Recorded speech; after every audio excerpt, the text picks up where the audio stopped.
Hey guys. Last episode, so much happened. We learned a lot more than we ever have about Lestat's backstory. We got to see a little bit more of his dynamic with Gabriella, which is fascinating. It seems like she's the one who is really pushing those boundaries more so than him. Again, it just kind of really shows the fucked up ways in which she dictates their relationship and how he just kind of, whether through complacency or precedent or whatever, continues along. But I think I said this in a response to someone on Patreon, but it does seem in his narration in The Failures, there does seem to be a little bit of he recognizes that it's fucked, And you can sense a level of embarrassment when he talks about it. So there is something within him that recognizes that this is wrong. But it's at the very least, he's not so manipulated and brainwashed over all this time to believe that this is acceptable, Anywho, that's all to say, there was a lot of Lestat, Gabriella scenes and content in the last episode.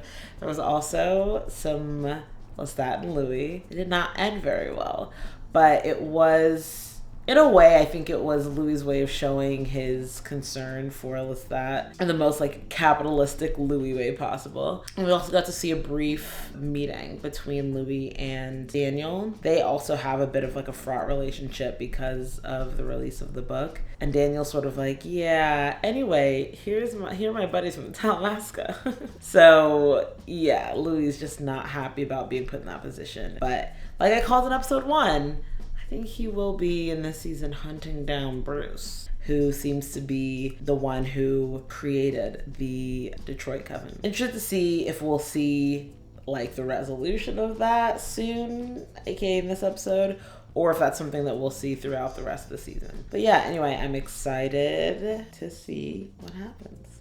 So with that, The Vampire Lestat, episode 3. Let's go. Obviously, I'm a little intoxicated, so I may be speaking slower than I typically do, but I'm conscious, I'm aware, yeah. Previously on The Vampire Lestat. Oh, I love that it was Louis' voice on that. I like that they're switching the characters. His name was Magnus. He kept me for a week, locked in a room full of... Oh no, we're gonna get a Magnus reveal. My first paramour, Nicolas Delafont, a violinist. Il est sain et sauf. Oh, we're gonna learn more about Nicholas. It was better when he broke my bones. It was when he had me pinned. Oh no. I'd like you to take care of our problem in Detroit. Just based on the previously, we're gonna blaze through so many things. Magnus, Nicholas, Bruce, Armand, I guess, seems to pop up again as well. We're about to go through so much. It's a must-see when the two planned their honeymoon and waited for Avery's divorce to finalize. Oh, they're gonna die. Ella's divine intervention. Her popping up? Oh my god. The prurient performances, licking the underside of Lake Erie. Oh god. I wonder if she's the one who sort of increased his appetite for really gruesome feeding. I think I said this last time. Him saying that essentially her presence led him to kind of performative or theatrical kill is interesting. And I think I was pondering if she's kind of the reason why he does a lot of that, or if that sort of penchant for those types of kills existed prior to that. Hey, Justin Bieber. I got 40 fucking people here with their hands Oh my up god. their asses. Did you misplace something? I can't handle the doppelganger, because obviously it's Sam playing him, but he just does it so well. He's with Sophia again. What do you know about her? Mystery vagina past its sell-by date. Ooh, yikes. A study done in Budapest had 2 Class B vampires surviving separation for nearly 2 hours. Oh, Daniel Malloy. He led a brief, Gremlin. incidental life as a vampire. Brief? I gave him every reason to. I have regrets when it comes to death. So he's just straight up dead. That's the confirmation that we're getting. I know there have been a couple of instances in the season thus far that suggest that Daniel dies. The first one seemed like a humorous throwaway where it was Baby Jenks spirit or soul or whatever floating, and she was like, oh, he dies. Yeah, he dies. Ooh, yeah, he dies bad, right? Like referring to Daniel. So initially it just seemed like a joke, but then I think in one of the episodes he makes another comment that suggests that Daniel doesn't quite make it. Okay, we're gonna be using a new camera today. Yeah, I think also having Gabriella there is not going to help with the honesty. Aim for the camera, please. I'm the front man. Lestat. The light of the sun, the sustained heat of an intense fire. These things might destroy me, but then again, they might not. Performance. He's performing again. Oh. His look there. He did not appreciate Daniel's chuckles. We have a song, Long Face. The lyrics are ooh, ooh, ooh, wah, ah. Oh my God, Daniel. Yeah, yeah, we're coming. Oh yeah, I'm coming. Yeah, they gotta get her. They gotta get her out of here. She's gonna ruin this entire thing. There's no possible way Lestat is going to provide the vulnerability that Dan's looking for and like let go of the artifice of this like exterior that he's created over all this time. Performative journalist. Were you a stutterer as a child? Doesn't like that question. Well, we can come back to it. I do wonder what the stutter represents for him. Detroit Christine. the other night. Some vampires tried to kill you, yeah? Different than the other 2 attempts on your life during this tour. 2 other attempts. Nobody gives a fuck about what I was before. No one cares. No one seems to give a shit about you now, flatlining a 1,000 capacity Ooh, venue. ooh. It is not about asses on seats or streams on Pandora. Pandora's crazy. Or expression. Visible Wah, cities. wah. God, the antagonism. It's embarrassing. The stutter. Stop the camera. Oh. Come, no. let them Oh. see. Oh. No one cares.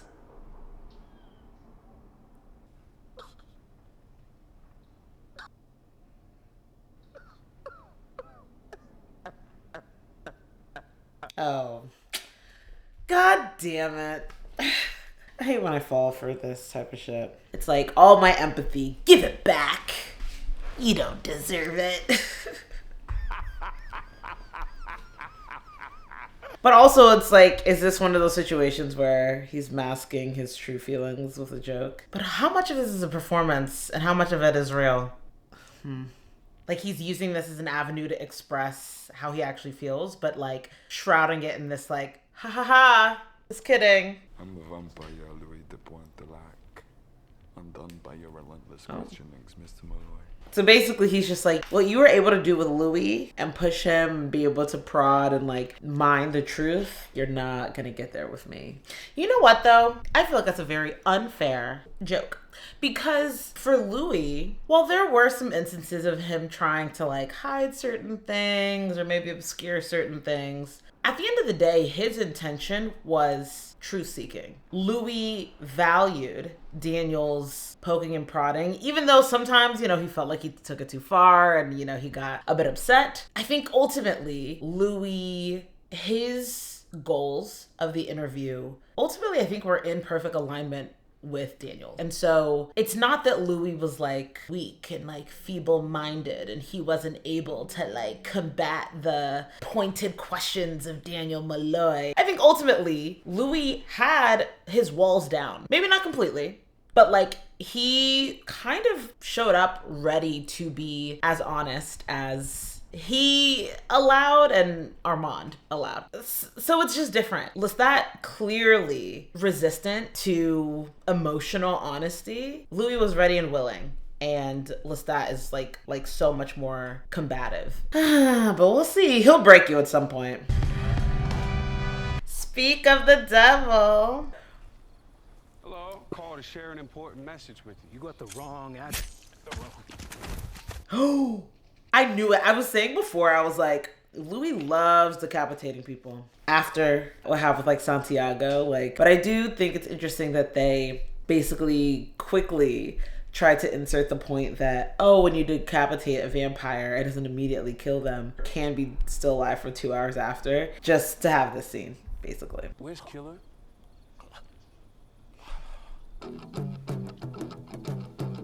Damn, he died. Oh, shit.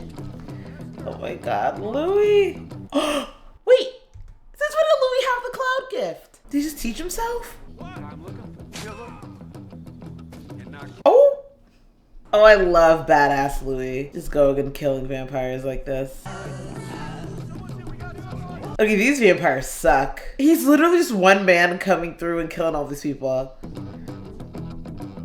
Why is this so hot? This is so bad. Why do I think this is hot? Oh, is this the farm that she mentioned?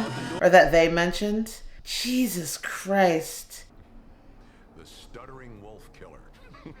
No, that was the first name for our band. He seems so proud of that moment. But I mean, it was pretty significant in like his own evolution, you know? It's like he went into the woods one person and came out a completely different man. From the ages of 9 to 29, you Stuttered, and every kill I have made is a response. My entire psyche is formed from the deformity.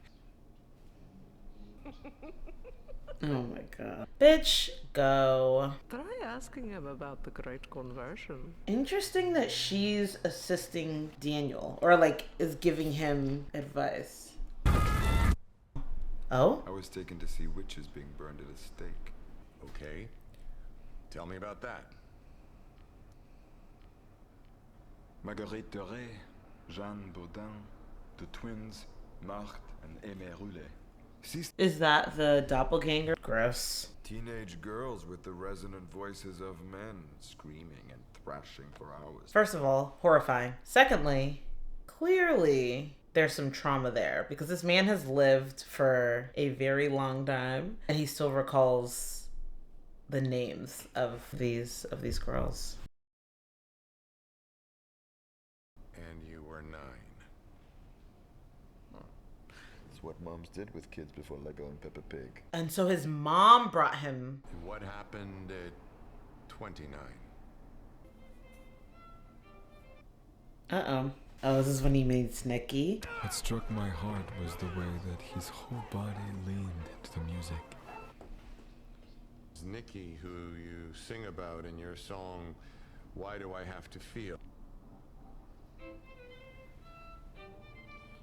Jesus Christ, this woman is like, at this point, I think it goes beyond, not to sort of simplify things, but I think this goes beyond just like sexual abuse. You know, there's something deeper that she's trying to like assert. It's like weird kind of assertion of like her dominance over him by doing these things. Like what? Why is she doing this with this man? Ugh. I don't know if it's just like kind of her natural state of being to kind of fuck with him in these ways, or if there's like a very specific intention that she has to kind of prevent him from really digging deep into his story for some specific purpose. Because something that she said in I think it was the second episode, she made a reference to the Great Conversion. And so I'm sort of like, what has she been up to prior to her coming back and reuniting with Lestat? Like, I feel like she was up to no good. I have a feeling. Nicolas de l'Enfant. Lestat. The Lyoncourt. Oh, so they knew each other before. Trying to fit in. You know Wolfline cloak, eh? Good luck with that. Oh, Wolfline code. These wolves were his whole identity. 8 wolves. Impossible. Stack the heads in the square and the children play hide heads with them. Sounds like our village. Okay, sounds like our village. So he used to live there. I wonder how close they were growing up. Also, I'm gonna be honest, I'm feeling myself getting a little sleepy, so I think I'm gonna have to end it here and then restart tomorrow. I'm back. What's funny is between me watching not that much of episode 3 and today, I've seen like little comments that like this episode's apparently really fucking good. So I'm glad that I didn't sort of force myself to push through when I was like clearly not fully present, because I you know, this episode deserves so much more. My father's teaching. Oh. He gave it to me before I left. And your address on the Rue de Montmorency. Yeah, what's going on? Oh, I see. Pity is treason. Pity is treason. Really? You play beautifully. I play like a tailor's son. Not subtle at all. What did he really say? He said help him to be a man. But he said it without this time. Are you gonna teach me to be a man? Oh! Oh! Yep. Oh. It goes where you think it goes. Blah blah blah. Bipolar boyfriend. Oh. Bipolar. Word. Horseplay. Oh, good. Gross, gross, gross, gross, gross. Why? I just... okay. Good job I got through Nikki, who worked in the pit there, so. Go pull up the song. Ugh. Like, what it... I hate this. You just bullied it out of yourself. Yeah, Nikki got me the job that cured my affliction. It was first love, not a great love. Thank you. Interesting. Buried yourself in the ground for a century over a not great love. Only thing you carry with you to New Orleans is a music box reminder. Mm-hmm. I carried the box because I destroyed him, Dan. I carried the box to remind me what I was capable of. Perform her song. Oh my... She's so... This woman is sick. Sick. Sick. Quite on set.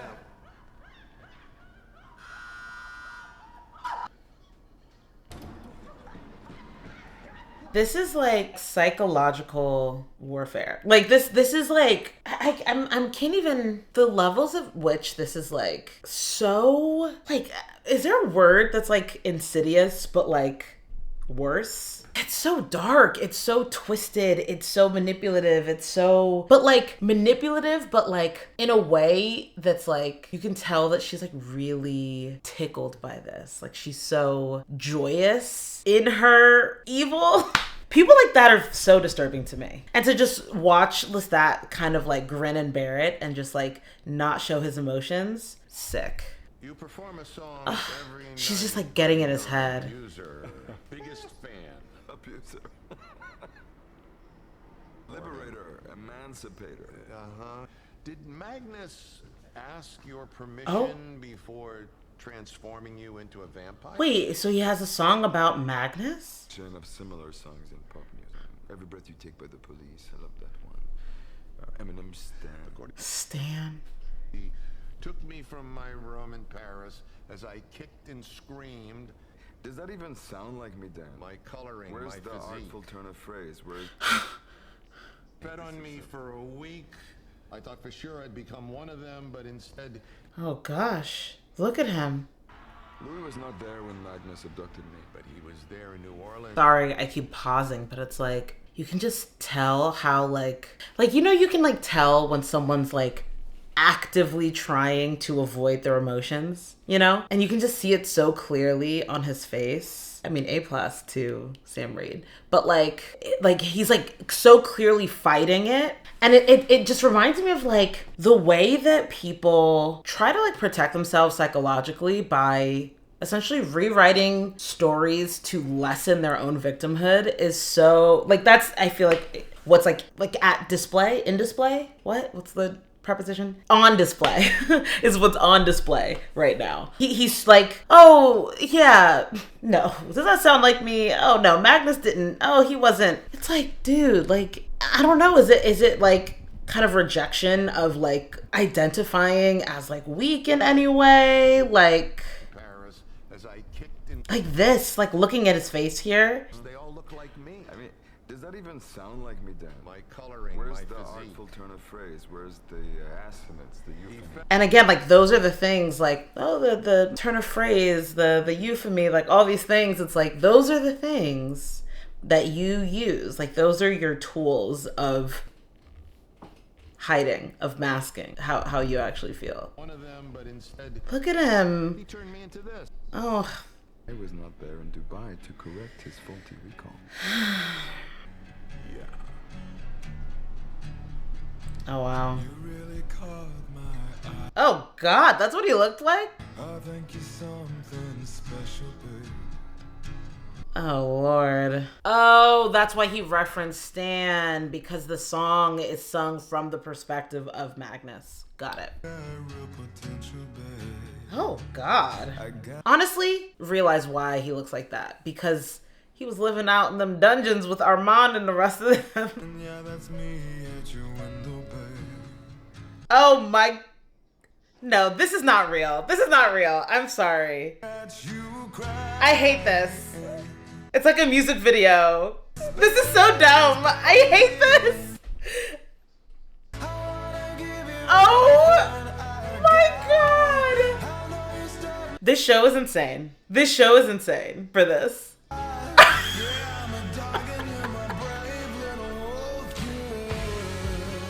This is the craziest thing I've ever seen in this show. The creative choices that they're making in The Vampire Lestat are so bold and so unexpected. I'm shook. I'm shook. This is insane. This is insane. And of course, if he frames it like that, it's sort of like, oh yeah, I just was so amazing that this man was just, he was just obsessed with me. Painting over the reality of his past to just allow him to, like, I don't know, I guess like recount it comfortably. Because it's like, look at him. After saying like, oh yeah, this man saw me, was obsessed with me, kidnapped me in the night, and put me in a dungeon. This smile is crazy. It's crazy. I understood my maker. If I had seen 19 straight performances of my Lily... Oh my God. He made you a monster and killed himself in front of you. I can't handle that. I can't stand this woman. As for the suicide, it gave me a lightness that I would not have known had he loitered the centuries beside me. Come on. What's that, please? You turned to a vampire, and then your maker killed himself, and you had to discover your entire existence completely on your own. And you're like, you know, gave me some freedom. Like, please, be serious. Still, it must have been hard keeping that from Nikki. Armand got that part right in my book. Oh. He confronted you on the street, abducted Nikki, fed him to his coven, and yet you hid your vampirism from him, yeah? Oh, okay. It wasn't after he was kidnapped that he told him about him being a vampire. Rush. Favorite game. You lie. And I believe you. Lies on lies. Sudden vanishings. Your changed eyes. Oh God. I wish she alive. Yikes. What? Your mother? Yikes. The vampire Gabriella. My first fledgling. Louis must have told you. No. Did he tell Louis about her? Well, it was a small box that I kept him in. No room for the many hours I talked to her, I guess. Oh. So he did talk about her to Louis. Also, the fact that he keeps quoting lines from the book, just like with clear disdain, is just so funny to me. Where is she now? Where is she now? It's here right now. So he's gonna say it. Right. Oh. She died. Vampire toddlerdom. Always the hardest years, as you know. Daniel's gonna figure it out. What do you think about the Great Conversion? Oh. Fucking stupid. Can you get out of my eye line? Oh, wait. Am I tripping? That man looked like a different person at first. Oh, okay. I was like, wait, who is? I was like, that's not the man that we just saw. Okay, he's hallucinating again. Or projecting. I don't know what you would even call it. What are you? What is she? Damn Slippery. I want to know you in this changed form. Could move to a there and then sell cloth. Don't buy me a house. Mom, please. Speak my thoughts before I speak them. You gave this witchery to her. She was an hour from death. Finally. Admit it. Do you want me to murder you? I want you to love me enough to give it to me! Oh. I did not know that's where this was going. You mustn't do it. Why not? What's her objection to it? Killing him mad. And now I leave him to this madness. You have used up your affection for him.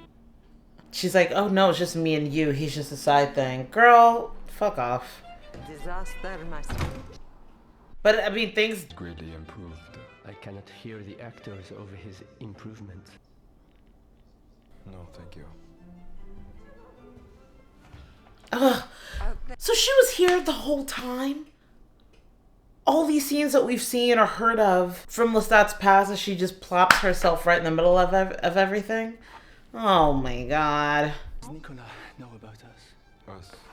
Oh. What is us? You're the only one in the company he drinks from. Is there an evil older than you? Your maker, Marius. My maker is dead. I've told you that already. Just check. Marius. I give you the theater of the vampires! The greatest spectacle of the boulevard!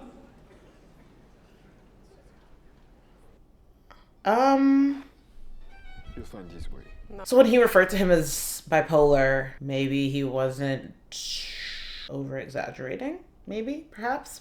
I don't know. Gosh, there's a lot here. It is crazy because we heard about Lestat and Armand's relationship from Armand, and the way this scene played out, a lot of it was a lot more lovey-dovey than the way that Lestat is portraying it. Like, Armand being like, oh, does he know about us? And he's like, us? What the hell are you talking about? Because obviously, like, all of these different perspectives that we're hearing, nothing is 100% truth, right? Like, Lestat's telling is not necessarily the truth more than Armand. Well, Armand is questionable because intentions, but let's just say Armand's telling versus Claudia's telling versus Louis' telling. Like, obviously everyone has their own biases, their own individual perceptions, their own intentions, right? Claudia writing in her diary has a different intention than Louis conducting a second interview versus Armand trying to like kind of puppet master the situation. And then of course they all come with like their own baggage from like their individual histories. There's so many things wrapped up in each individual person that is inseparable from how they view the world, right? And so two people can both experience the exact same thing and tell it, and they are both true, if that makes sense. You know what I mean? So that's all to say. It is interesting hearing Armand's truth, which asterisk, because again, he was intentionally trying to be deceptive in certain areas. I don't think there's any real reason that he was deceptive in this one, but you know, when he was talking about his relationship with Lestat. So hearing just that spectrum of Armand's truth of their relationship and Lestat's truth of their relationship. I believe you. I love you, Lestat. Oh gosh. Oh no. There's not room enough in this box for your desperation. Oh. Has anyone seen the letter opener? We don't need a letter opener, Nikki. We don't get any letters. Music will improve once I find the letter opener. Okay, yeah, he's just not okay. We think you should take some time away from the theater, Nikki. You get to decide this in the wings, huh? Oh, the box. Oh gosh. The Hotel de Ville and the Feast of Assumption and the Night of... As I warned, his mind is colorful. I mean, I guess the whole assumption is that like whomever you are as a mortal, becoming a vampire would probably just heighten that even more. Jeez. Yeah, he's not okay. What did he just do? Oh my goodness. Can you help him, please? Are you Nikki? Oh God.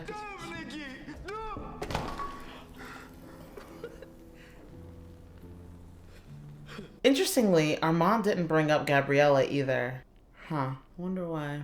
If both he and Louis did know about Gabriella. I wonder if them not mentioning her was in a way to protect Lestat's image. Because they're like, yeah, you know, he was manipulative and he was like abusive and kind of violent. And he was also, you know, these things, blah, blah, blah, blah. But like, we gotta draw the line somewhere. And incest is above the line, you know? Like, I wonder if that's the justification for it.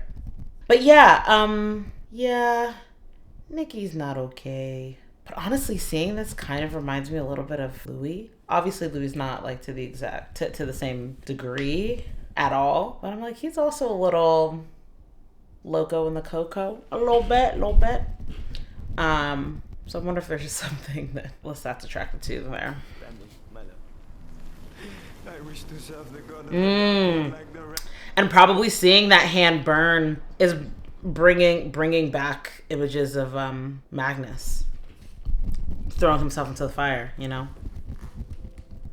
Do their hands grow back? Do they heal in that way? Is that possible? Jeez Louise. Gabriella went to coffin, leaving us and Armand. Did they kill him? I told Nikki that I loved him. Oh. From the first seconds I saw him in Paris. Oh no.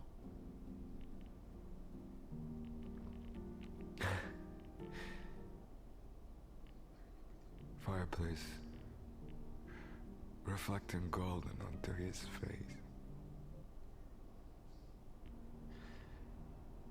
But I would not look at the wound.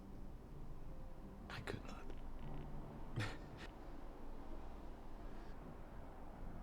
I couldn't do it. Did Armand do it? But I watched.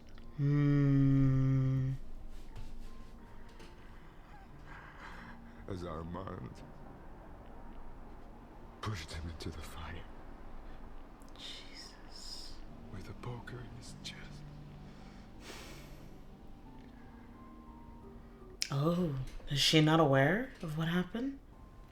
As though he knew that in death it was nothing. Oh my goodness. I'm angry. Can we get something? Yeah, okay, we're cutting. Yeah, him trying to downplay his love and care for Nikki. It's like, you can only pretend for so long. But like, in moments like this, like, there's no way for you to hide that. Jeez Louise.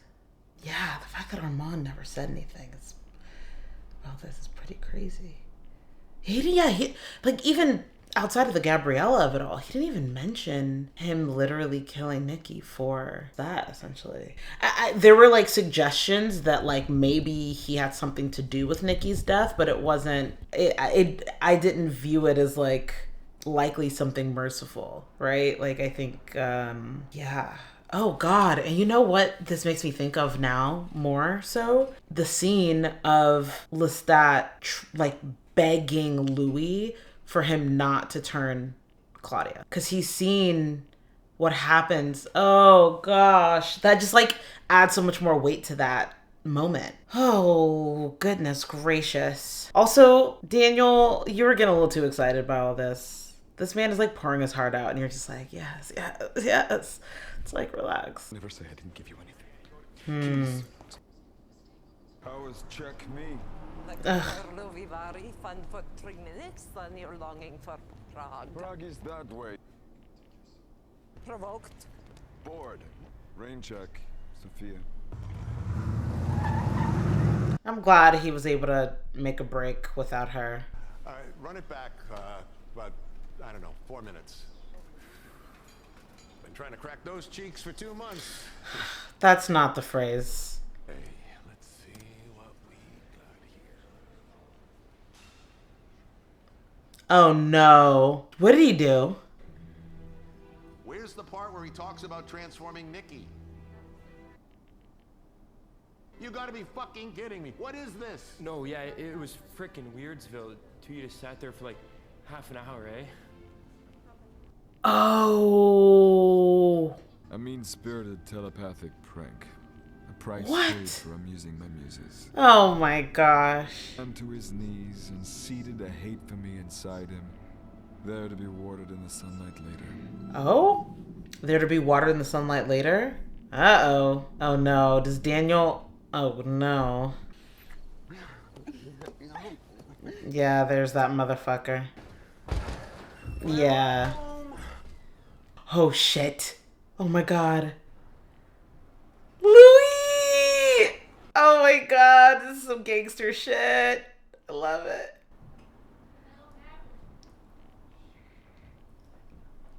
And the wife beater too. Love it. With the chain on. I love him. I love him. I hope you don't mind me inviting myself to the honeymoon. You make that mess upstairs, friend?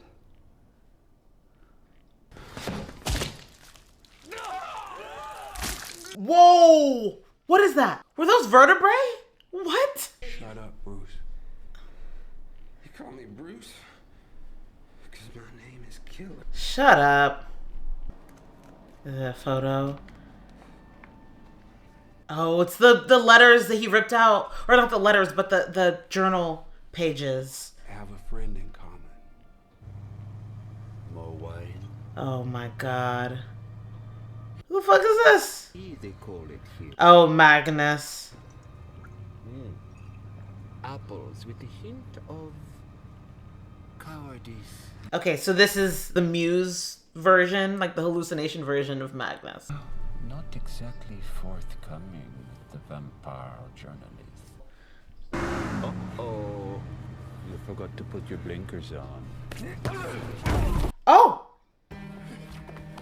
Bruce walked back from the fire, leaned down over me. Whoa. For a second, I thought I was gonna go right there. But Intersplicing both of them, like both of these scenes, is crazy. Wow.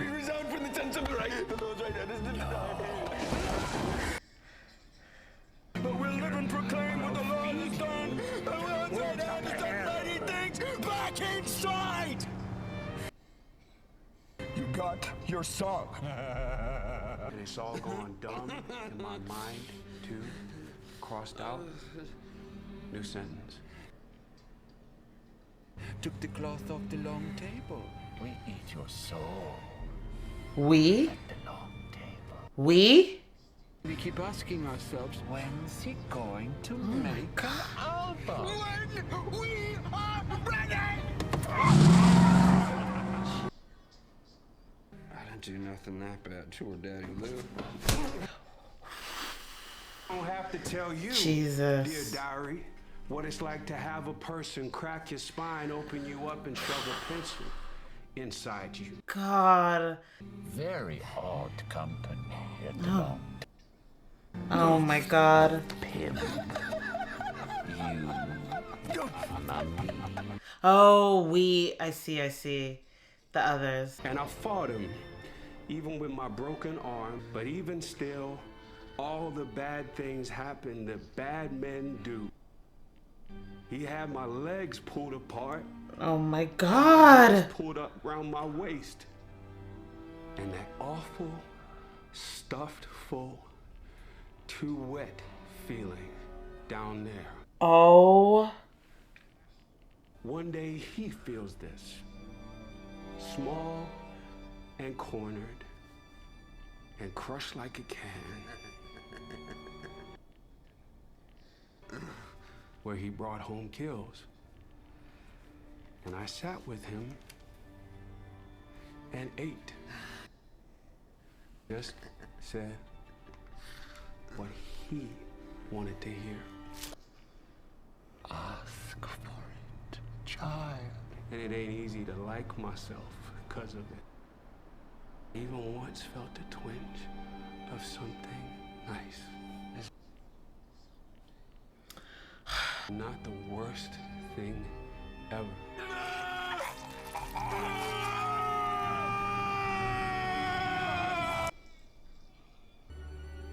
And he did win. 'Cause I want nothing. To be nothing.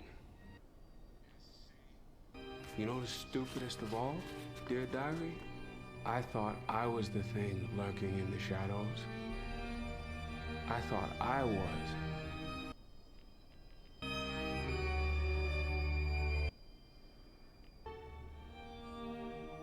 That's it.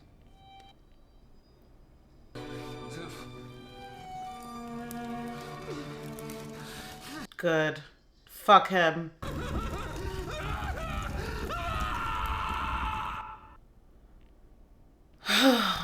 The parallels are like...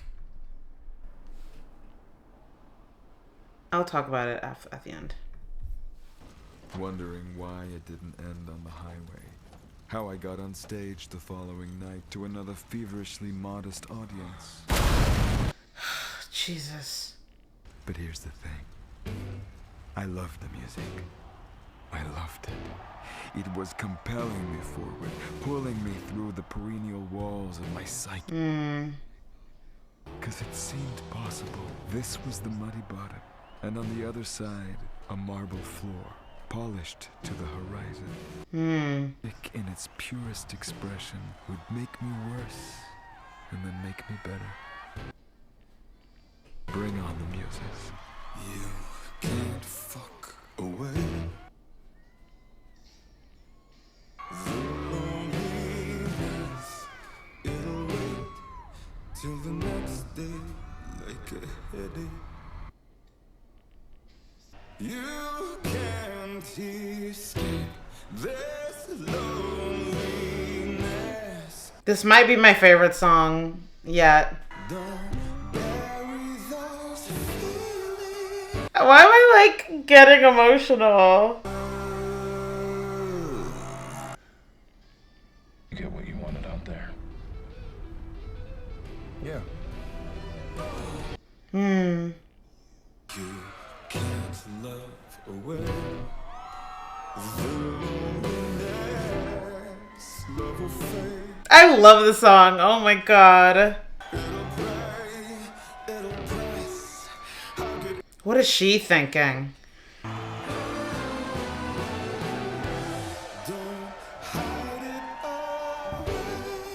I'm like so like...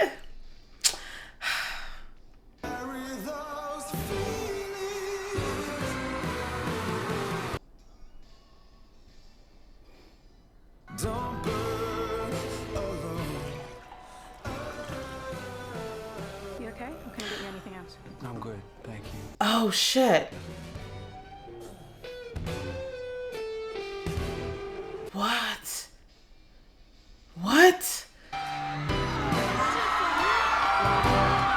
I'm like losing it, dude. Perfection. I'm like... Guys.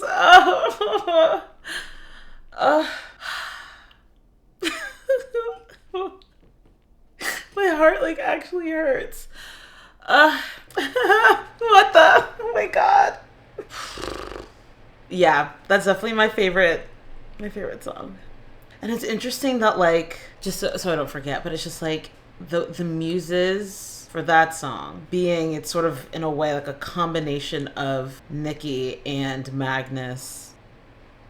Okay, I think we have to wait to the end. I feel like my mind is like racing. There's so many things. Also, the waitress that he said that like looked like Claudia, but it was like it couldn't have been her. But it literally, it's Delaney. So what are we doing here? I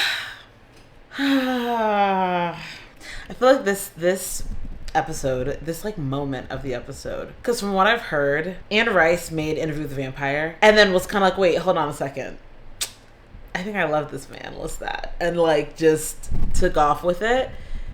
And I'm like, and you know, also like since the very beginning, since the very first episode that I reacted to of this show and posted, the number of comments I got from people who were like so fiercely defending Lestat and like in a way that was so unexpected and just felt so like, it felt like I just got here, y'all, like relax. But it's like, again, even just 3 episodes in, I I think I get why y'all are like this. I think I understand. Every night, and I'm following them, on my phone, refresh. Yeah, dude, you bowed out the wrong time. I just want to drink. I feel sorry for myself. Oh, is this AA? Yeah, thank you for giving me another way through. Who's gonna be here? Is it gonna be Armand or something? Ivan. I fucking knew it. What are you doing in Monroe, Ohio? My name is... Oh my god. Oh my god. Hello, Arun. And... I am an addict. Oh shit. Oh my god. Wow. Wow, what an episode. I'm like floored. After the first episode, I was like, the excitement was brewing. I was like, yes, I'm here, I'm ready, let's go. Second episode, I think I mentioned this, but I was like, part of me was like, am I sold completely? Like there was something, I don't know, something about the second episode was like, okay. But this just like sold it completely. Everything about this episode, everything. I don't even want to talk about the first half. I feel like I paused enough and like said some shit enough. That's actually maybe a good place to start. I mentioned like, seeing Nikki throw his hand in the fire and like Lestat's reaction to that. I was like, maybe that, reminded him of Magnus or sort of brought back images of Magnus. And then just the moment where, he was freaking out about basically the fact that like they had to kill him and how that just shines a brighter light on the scene where Louis was like begging him to make Claudia.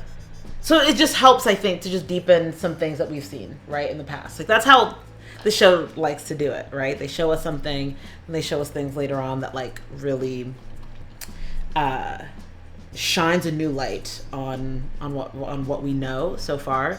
But something else that also came to mind for me of like reframing Lestat and how we've seen him. So okay, well, I'm like, I'll say this before and then I'll talk about the scene.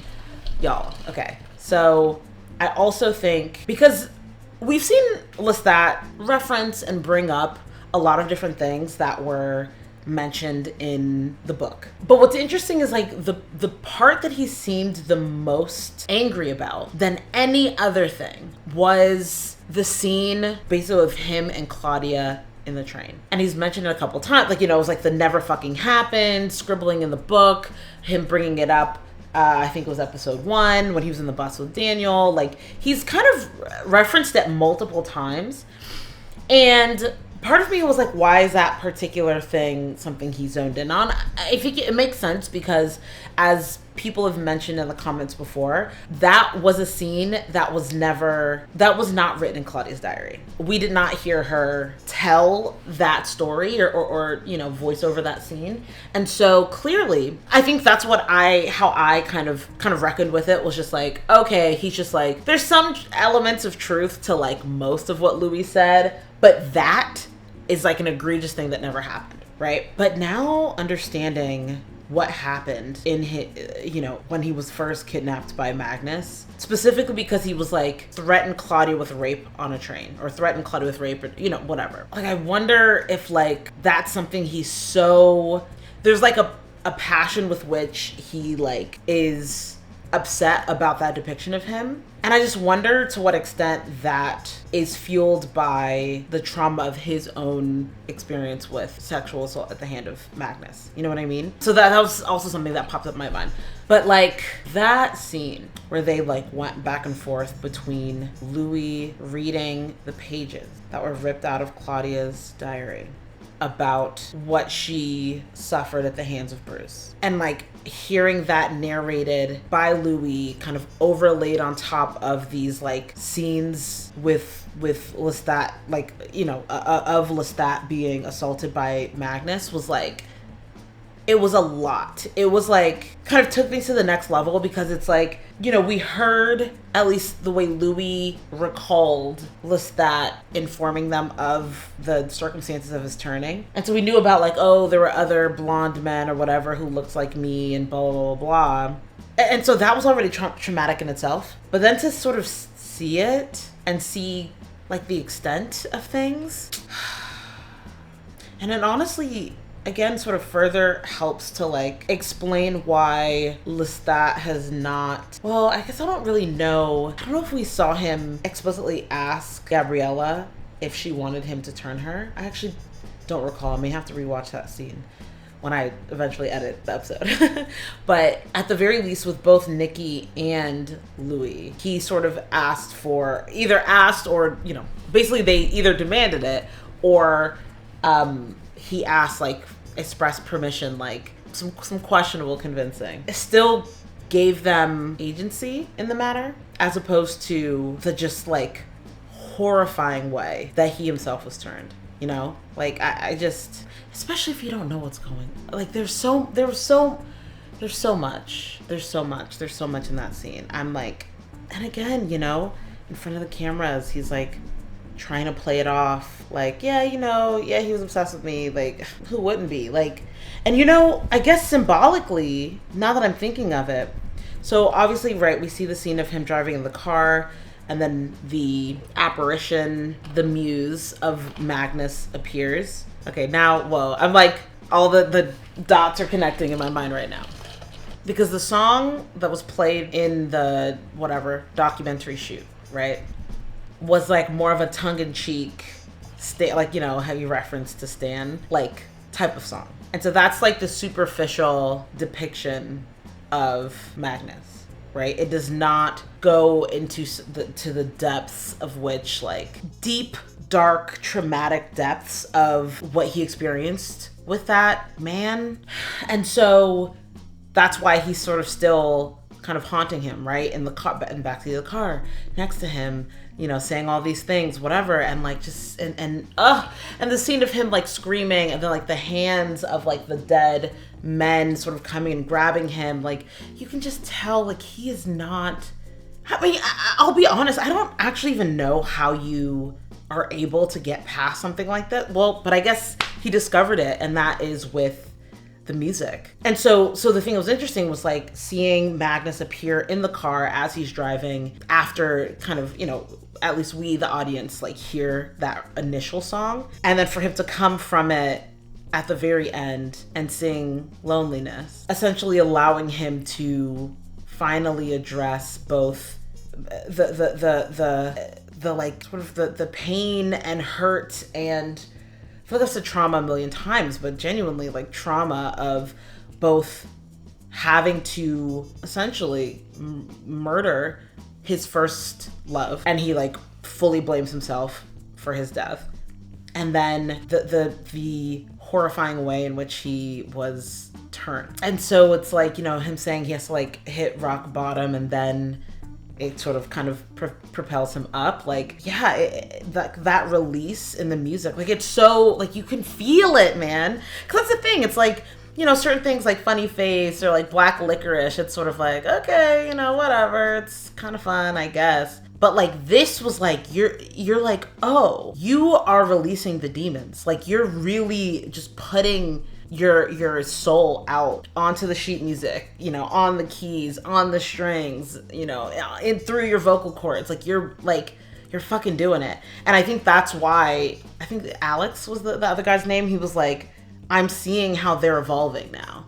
And that evolution is only possible because Lestat is finally coming to terms with like just the absolute ocean of like suffering that he's experienced in his life. Like he's finally like kind of opening the floodgates a bit, and like that's coming through in this like kind of heartbreaking but like incredibly like moving music.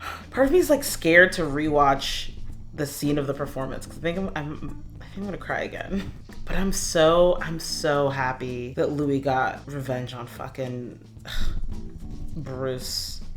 Okay, I don't think I can actually rewatch like the scene of him, like of us seeing his turning. Oh my God. Okay. Actually, yes. The scene with him driving, they cut to him like being dragged by Magnus, and he's like saying like a prayer, or it may be a specific prayer, I don't sort of know, but like saying the prayer, and like him in present day at the wheel, like his arm outreached saying this, like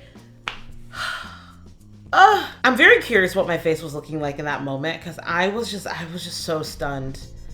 And then even I was so curious this moment where, you know, when he was praying and then Magnus says like, you know, don't speak those words in my presence or something like that. This may be a stretch. I don't know. Let me know what y'all think.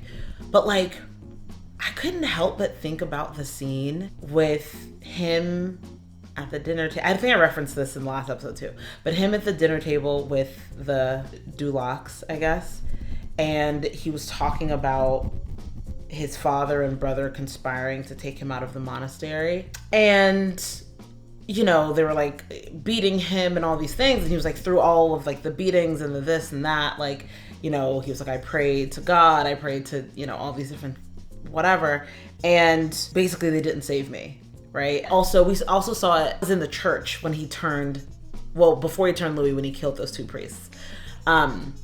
So it's those two scenes, and then I think the scene like where he first comes down into like where the Paris coven was to like retrieve Nikki, where it just shows like his absolute like just disgust and like kind of hatred for religion, specifically like Christianity. And I just wonder, beyond his experience as a child wanting to go to monastery, that this experience with Magnus also sort of cemented his sort of loss of religion, you know? And if that was kind of like the memories kind of underpinning his sort of freak out in that moment with Paul, because I could see this being where he's just like, this shit's not real, like because no God would allow me to like endure what I had to endure, you know what I mean? So anyway, that's kind of just where my mind went.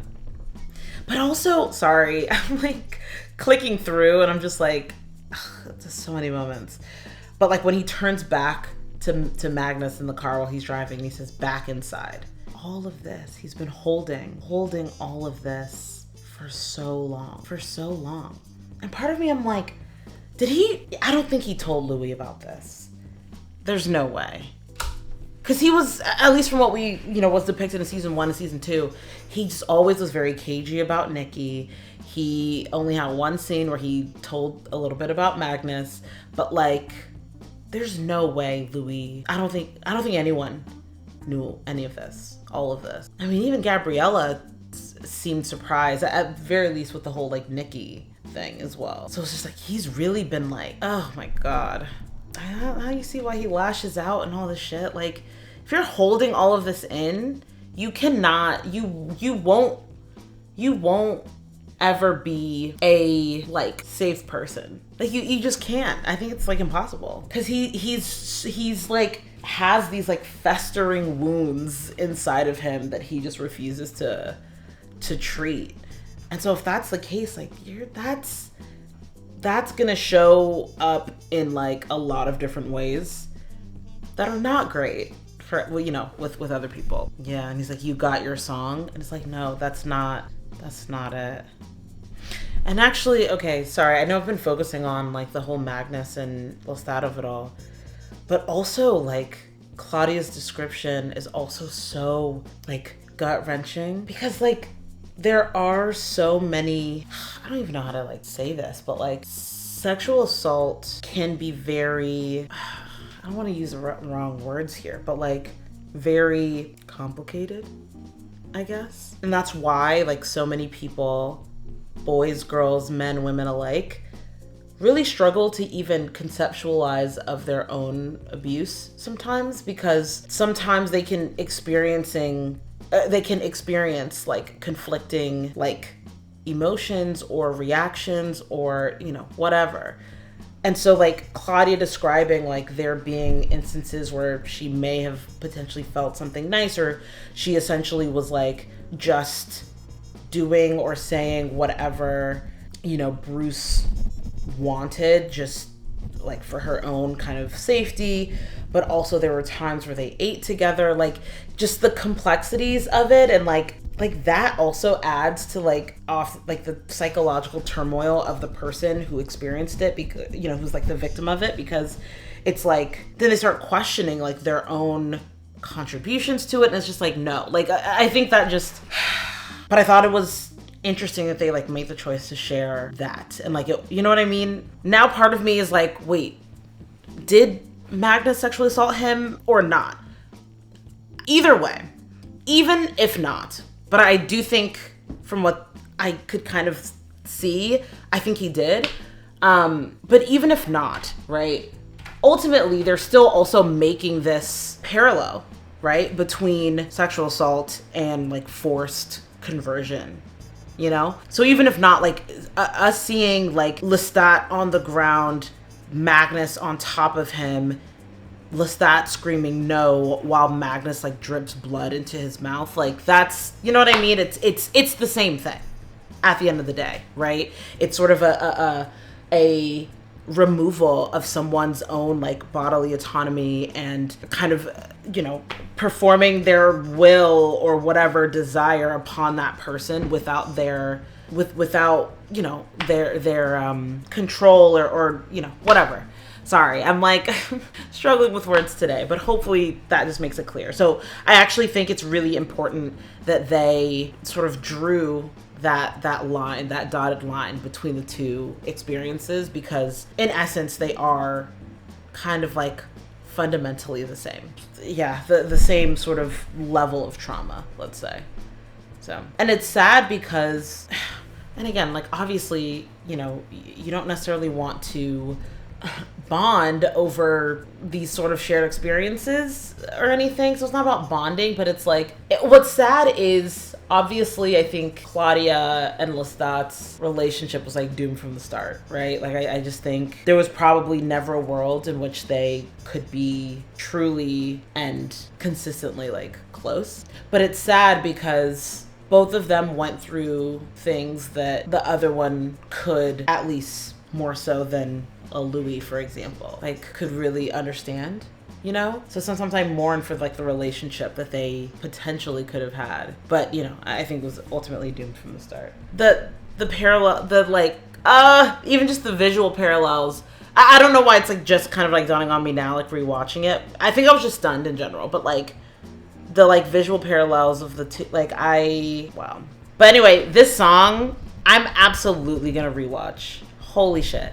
Yeah, after I stop recording, I'm gonna rewatch it. But like, yeah, this was him setting himself free in a lot of ways, you know? Free from like the guilt and shame of what happened to Nikki, free from the like pain and suffering that he's just never expressed about his turning from Magnus. Like, he's freeing himself, you know? But what's pissing me off is like, it feels like Gabriella is not welcoming of that. Like, it's like as if she wants him to stay repressed and closed off, and I don't know why emotionally constipated is like what stuck in my mind. But like, you know what I mean? It's like she doesn't want him to grow or evolve or to bloom. But I don't know, I still can't judge her, like what she wants. And you know something else I love about this scene? I'm sorry. This is how long have I been recording for? Oh my god, almost 2 hours. Oh god, I'm sorry guys. But something else I really loved actually about this performance scene was there were so many close-up shots of Lestat, and it's like him sort of staring into the audience. And like in a way it felt, especially when it was like directed at Magnus, in a way it felt like so like defiant almost, and he was just kind of like it's like he's like telling him you and it's just sad because I'm sorry, I'm gonna have to like rewatch the lyrics because I re-listen to the lyrics, but like part of it was like him talking about like him believing that he doesn't, or like him believing that he doesn't deserve love, and like all of the things that he's been doing has been to like kind of drown out the noise of like the loneliness that he feels, and he's like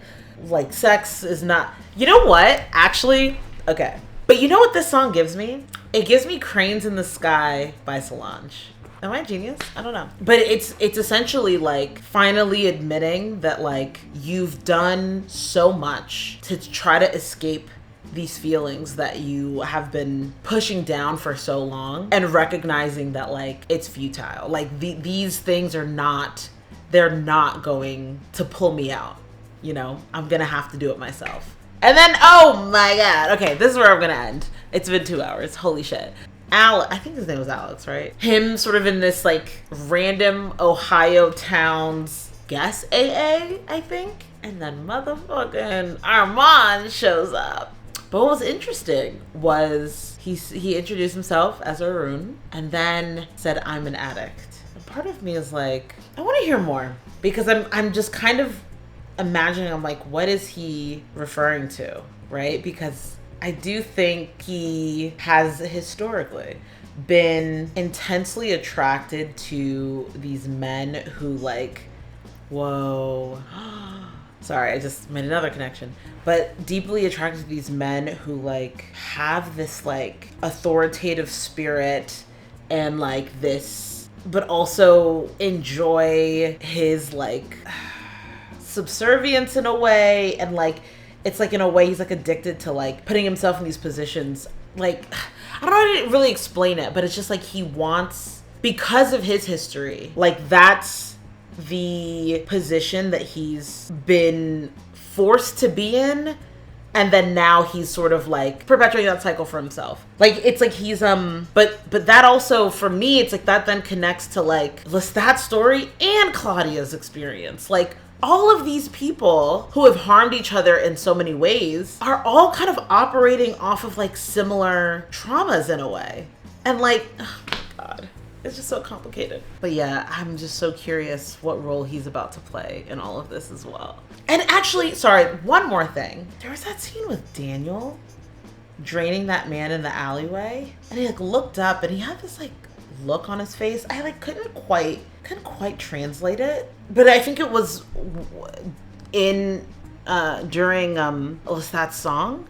And so part of me is like, is he already he did mention, I think in episode 1 or 2, like that he's already experiencing that intense vampire loneliness. And so I just wonder if so I'm still not exactly sure what we're supposed to gather from that clip, but now seeing Armand kind of right on their tails almost, I'm like, I feel like there's gonna be a reunion of those two, and I'm curious what the reaction's gonna be. But anyway, y'all, this episode was crazy. I'm so sorry that I've like yapped on for so long. There was so much.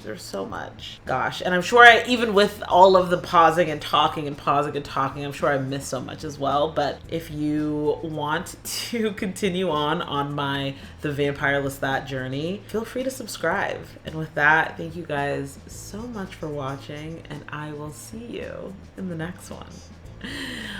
Bye!